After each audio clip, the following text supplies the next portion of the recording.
أعزائي المشاهدين، نحن الآن هنا في الحفل الختامي أو حفل مدارس عثمان بن عفان لتخريج الحفظة. الشبكة الإعلامية ليست مقتصرة على التغطيات الرياضية فحسب، وناصر الفراعنة ضيف هذا المساء. وعبر الشبكة الإعلامية ليس مقتصر على أمسيات الشعر فقط. الشاعر الأستاذ ناصر الفراعنة، مساك الله بالخير عبر الإطلالة الأولى. مساك الله بالنور وحياكم الله جميعا.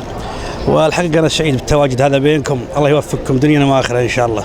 تقبل منهم. في البداية انطباعك، أود أن أعرف انطباعك عن حضورك هنا لتشارك حفظة قرآن الكريم، تشاركهم فرحتهم. انطباعك عن أول زيارة.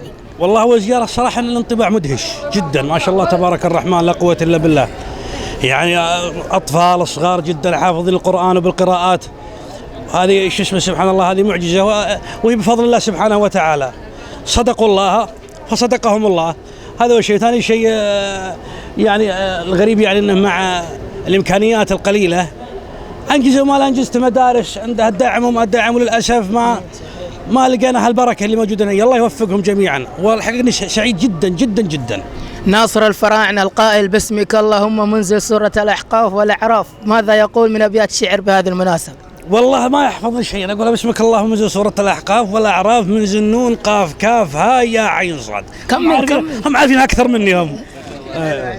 ناصر، توجه لحفظة القرآن، أنا أقول هنيئا مريئا والداك عليهما ملابس أنوار من التاج والحلى.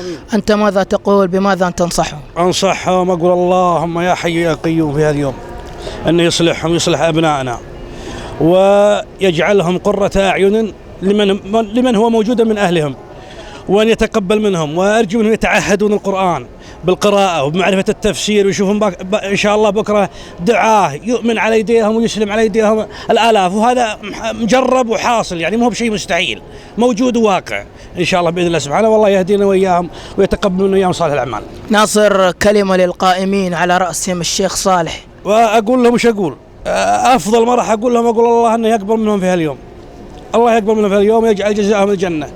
ومن كفل اليتيم، أنا كافل اليتيم كهاتين في الجنة، فكيف من كفل هالأيتام وجيل ورا جيل. الله يتقبل منه هو كل اللي معاه، اللي يشتغلون من الجدار إلى الجدار. ناصر، حتى غايبين الحين هم موجودين، ما ندري كثيرين ترى يعملون في الخفا ما ندري عنهم.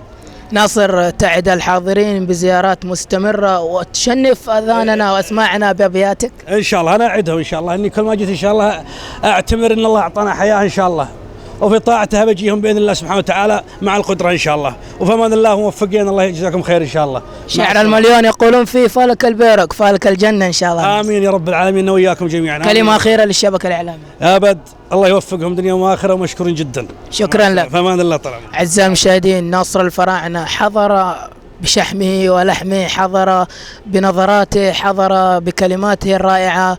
نشكركم شكرا كبير وشكرا ناصر.